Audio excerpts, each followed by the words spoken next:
উপদেষ্টাদের এই প্রতিশ্রুতিতেও যথেষ্ট আস্থা পাচ্ছে না যে তাদের দাবি অনুযায়ী সত্যি সত্যি এখন থেকে ঠিকমতো হতাহতদের তালিকা প্রকাশ করা হবে। একটা স্কুলে কতজন শিক্ষক ছিলেন, কতজন শিক্ষার্থী ছিলেন, এই তালিকাটি বের করা স্কুল কর্তৃপক্ষকে যদি চাপ প্রয়োগ করা না হয়, স্কুল কর্তৃপক্ষকে যদি ধামাচাপা দিতে না বলা হয়, তাহলে বিপর্যস্ত অভিভাবক এবং স্কুল প্রশাসন, স্কুল কর্তৃপক্ষের মধ্যে সমন্বয়ের মাধ্যমে এই কাজটি তো কঠিন কোনো কাজ হওয়ার কথা নয়। ভাবে হতাহতের সংখ্যা ধামাচাপা দেওয়ার চেষ্টা। বাংলাদেশে বাহিনীগুলোর প্রতি এবং অন্তর্বর্তীকালীন সরকারের প্রতি, ডক্টর ইউনূস সরকারের প্রতি মানুষের আস্থা বিশ্বাস কতটা তলানিতে গিয়ে ঠেকেছে তার প্রমাণ মিলছে। লোকে একেবারেই বিশ্বাস করছে না সরকার হতাহতের তালিকা ঠিক মতো দিচ্ছে, এবং এই অবিশ্বাস শুধুমাত্র সামাজিক যোগাযোগ মাধ্যমে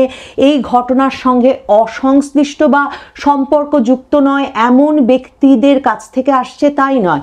একেবারে মাইলস্টোন স্কুল কলেজের শিক্ষার্থীরা প্রশ্ন তুলছে যে কি করে ঘটনার 24 ঘন্টা পেরিয়ে যাওয়ার পরেও এটা সম্ভব যে সরকার কোনো হতাহতের তালিকা দিতে পারছে না। মানে এই নিয়েও প্রশ্ন উঠেছে যে স্কুল কর্তৃপক্ষের কাছে সরাসরি তালিকা থাকবার কথা যে ওই সব ক্লাসে, ওই ভবনে কতজন ছাত্রছাত্রীর উপস্থিত থাকবার কথা ছিল এবং সেসব ছাত্রছাত্রীদের কতজনকে পরিবার খুঁজে পেয়েছে আর কতজনকে পায়নি। মানে একটা সমন্বিত প্রক্রিয়ার মাধ্যমে স্কুলের উপস্থিত, স্কুলের তালিকায় থাকা ছাত্রছাত্রীদের কি করে 24 ঘন্টায় কোনো খোঁজ পাওয়া গেল না, তা নিয়ে যেমন প্রশ্ন উঠছে, তেমনি মাইলস্টোন কলেজ স্কুলের শিক্ষার্থীরা প্রশ্ন তুলছেন যে সরকার গতকাল দুর্ঘটনার দিন সারা দিন শেষে যে 20 জনের মতো মানুষকে নিহত বলে ঘোষণা দিল, তারা নিজেরাই অগ্নিদগ্ধের ঘটনায় যেমন হয় অনেক লাশ আসলে আর আলাদা করে চিহ্নিত করা যাচ্ছে না, লাশের নানা রকম অংশ বিশেষ পাওয়া গেছে। মাইলস্টোন স্কুল কলেজের শিক্ষার্থীদের মূল সন্দেহের জায়গা সরকার এবং উদ্ধার কাজে জড়িত সেনাবাহিনী কেন লাশের সংখ্যা লুকাতে চাইছে। এই প্রশ্ন তোলাটা খুব স্বাভাবিক। মাইলস্টোন স্কুল কলেজের সেই দুর্ঘটনা স্থলে পৌঁছানো শুরু করেন এবং তারা কি জানি বের করে নিয়ে যেতে থাকেন। মাইলস্টোন স্কুল কলেজের শিক্ষার্থীদের দাবি অভিযোগ তারা লাশ বের করে নিয়ে যাচ্ছিলেন, মৃতদেহের যেসব দেহাবশেষ পেয়েছেন সেগুলো এক জায়গায় জড়ো করা ছিল, সেগুলো নাকি সে সময় তারা বের করে নিয়ে যাচ্ছিলেন। রাত 2টায় মাইলস্টোনের হোস্টেলে থাকা ছেলেরা বেরিয়ে আসেন, এর প্রতিবাদে ঘিরে ধরেন, বিক্ষোভ করতে থাকেন এবং সকাল থেকে মঙ্গলবার তারা বিক্ষোভে নামেন। এই বেদনার্ত, শোকাভিভূত, স্বজন হারানোর বেদনায় কাতর মাইলস্টোন স্কুলের শিক্ষার্থীরা এখন বিক্ষোভ করছেন বিভিন্ন দাবিতে। তার মধ্যে একটি প্রধান দাবি এই যে যাতে সরকার হতাহতের তালিকা সঠিকভাবে প্রকাশ করে। কি আশ্চর্য দেখুন, 24 ঘন্টা পেরিয়ে গেছে ঘটনার, সরকারের তরফে ডক্টর ইউনূসের যে স্বাস্থ্য বিষয়ক বিশেষ সহকারী সেই ডাক্তার সাইদ, এবং তিনি বলেছেন সেই মৃতের তালিকার মধ্যে একজন শিক্ষক আছেন, অথচ বিবিসি বাংলা খবর দিচ্ছে যে 2 জন শিক্ষকের মৃতদেহ বা লাশ বুঝে নিয়েছেন পরিবার এরই মধ্যে। এবং দ্বিতীয় যে শিক্ষকের কথা ডাক্তার সাইদুর রহমান উল্লেখ করেন নাই, তিনিও মঙ্গলবার রাত 1টায় মারা গেছেন, অথচ সকাল 9টায় যখন প্রধান উপদেষ্টার বিশেষ সহকারী প্রেস ব্রিফিং করছেন তিনি তখনও তার নামটি উল্লেখ করেননি। তার মানে হিসেবে কতটা গরমিল আছে ভাবুন। সেই অভিযোগ তারা প্রথম ওঠে আসলে এ কারণে যে উদ্ধার কাজে যখন তারা সহায়তা করছিলেন তখন মাইলস্টোনের শিক্ষকদেরকে সেনাবাহিনী পিটিয়েছে এবং শিক্ষার্থীরা এই ঘটনাকে সরাসরি এই যে সেনাবাহিনীর তৎপরতা, ধামাচাপা দেওয়ার চেষ্টা, তারা লাশ যত নিয়ে যাচ্ছে সেসব লাশ লুকিয়ে ফেলার চেষ্টা হিসেবে তারা দেখছে। গত আগস্ট থেকে সারা বাংলাদেশ জুড়ে সেনাবাহিনীর এমন অভ্যাস হয়েছে ম্যাজিস্ট্রেসি পাওয়ার পেয়ে এবং মবের পক্ষে থাকা শক্তিশালী পক্ষের পক্ষে যার তার গায়ে হাত তুলে, এমনকি কোথাও কোথাও গুলি চালিয়ে যে সেনাবাহিনী আসলে একেবারেই লাঠিচার্জে অভ্যস্ত, গায়ে হাত তোলায় অভ্যস্ত, খারাপ ব্যবহারে অভ্যস্ত একটা বাহিনীতে পরিণত হয়েছে। এর পাশাপাশি আগস্ট থেকে তো শিক্ষকদের গায়ে হাত তোলা সারা বাংলাদেশের একটা ট্রেন্ডে পরিণত হয়েছেই।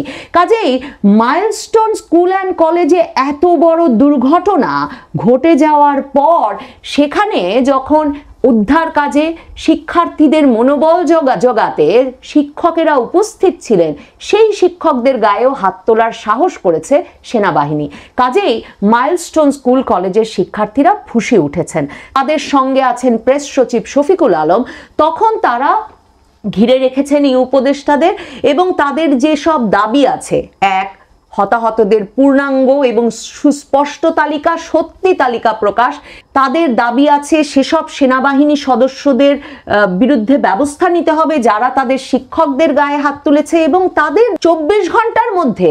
এ কারণে অন্তর্বর্তীকালীন সরকারের ওপর ভরসা বাংলাদেশের মানুষের শুধু কমেছে এবং সেই বিক্ষোভের প্রকাশ দমিয়ে রাখতে পারছে না মাইলস্টোন স্কুল কলেজের তরুণ কিশোর শিক্ষার্থীরা। থেকে ঠিকমতো হতাহতদের তালিকা প্রকাশ করা হবে। একটা স্কুলে কতজন শিক্ষক ছিলেন, কতজন শিক্ষার্থী ছিলেন, এই তালিকাটি বের করা স্কুল কর্তৃপক্ষকে যদি চাপ প্রয়োগ করা না হয়, স্কুল কর্তৃপক্ষকে যদি ধামাচাপা দিতে না বলা হয়, তাহলে বিপর্যস্ত অভিভাবক এবং স্কুল প্রশাসন, স্কুল কর্তৃপক্ষের মধ্যে সমন্বয়ের মাধ্যমে এই কাজটি তো কঠিন কোনো কাজ হওয়ার কথা নয়। সমন্বয় নিয়ে আর কি বলবো। এইচএসসি পরীক্ষা স্থগিতের দাবি উঠেছিল সোমবার এই দুর্ঘটনার পর থেকেই, কারণ মাইলস্টোন স্কুল কলেজের শিক্ষার্থীদেরও তো পরীক্ষা আছে, সেখানেও পরীক্ষার কেন্দ্র আছে। তাহলে তাদের পক্ষে কি করে সেদিন এইচএসসি পরীক্ষা দেওয়া সম্ভব? মঙ্গলবার সকালের এইচএসসি এবং সমমানের পরীক্ষা স্থগিত। এবং আহনাফ তাহমিদ, হাসনাত আবদুল্লাহ যার স্ট্যাটাস শেয়ার করেছেন, তার প্রোফাইলে গেলে আপনি দেখবেন তিনি একদিকে যেমন বলেছেন যে তিনি শিক্ষা উপদেষ্টাকে 2 ঘন্টার আলটিমেটাম দিয়েছিলেন, অথচ শিক্ষা উপদেষ্টা সিআর আবরার তার কথা শোনেননি। সেটা শেষ পর্যন্ত গদিতে টান দিতে হয়েছে। গদিতে টান দেওয়ার পরে নাকি শিক্ষা উপদেষ্টা অবশেষে রাত 3টায় এই এইচএসসি পরীক্ষা স্থগিতের সিদ্ধান্ত নিয়েছেন। আহনাফ তাহমিদ এ কথাও লিখেছেন যে শিক্ষা মন্ত্রণালয়ের যে সিনিয়র সচিব, তাকে তিনি সরাসরি তো সমন্বয়হীনতার এহেন অবস্থায় কোনো উপদেষ্টা গিয়ে কোনো প্রতিশ্রুতি কাউকে দেবেন, সেটা মাইলস্টোন স্কুল কলেজের এই শোকার্ত কিশোরেরা বিশ্বাস করবেন কেন? কেনই বা বিশ্বাস করবেন শোকার্ত অভিভাবকেরা যারা সন্তানদের খোঁজ পাচ্ছেন না, অথচ সরকারের আর উদ্ধার কাজে নিয়োজিত সেনাবাহিনীর একমাত্র লক্ষ্য হচ্ছে যে কোনোভাবে হতাহতের সংখ্যা ধামাচাপা দেওয়ার চেষ্টা। এই পরিস্থিতিতে এমন প্রশ্ন উঠছে, যে প্রশ্ন আমি গতকালও নবনীতা চৌধুরীর বয়ানে তুলেছিলাম, যে কোথায় এখন ডক্টর ইউনূসের স্বাস্থ্য উপদেষ্টা?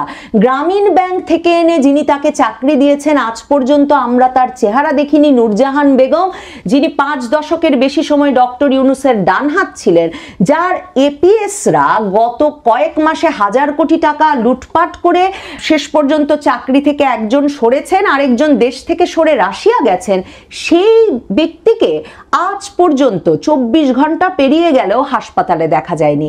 আজকে পিনাকি ভট্টাচার্য, হাসনাত আবদুল্লাহ ঘরানার এই অ্যাক্টিভিস্ট আহনাফ তাহমিদ, এদের সকলের গালাগালি খাবার পর অবশেষে শিক্ষা উপদেষ্টা সিআর আবরারকে দেখা গেল মাইলস্টোন স্কুল কলেজে সহমর্মিতা জানাতে যেতে। কাজেই অন্তর্বর্তীকালীন সরকারের প্রতি সাধারণ মানুষের বিশ্বাস কতটা তলানিতে ঠেকেছে সম্ভবত উপদেষ্টা পরিষদের সে কথা বুঝে নেওয়া দরকার। না তাদের সাধারণ মানুষ বিশ্বাস করছেন, না তাদের শোকার্ত শিশু কিশোররা বিশ্বাস করছেন, না তাদের বিশ্বাস করছেন তাদের ঘরানার, তাদের নিয়োগকর্তা হাসনাত আবদুল্লাহ কিংবা পিনাকি ভট্টাচার্যরা। তাহলে এই সরকার এত বড় সংকট সামলে উঠে হতাহতদের সত্যিকারের চিকিৎসার ব্যবস্থা করে সত্যিকার অর্থে এ ধরনের দুর্ঘটনা থেকে পরবর্তীতে বাংলাদেশকে রক্ষা করতে পারবে, সে ভরসা করা তো ভীষণ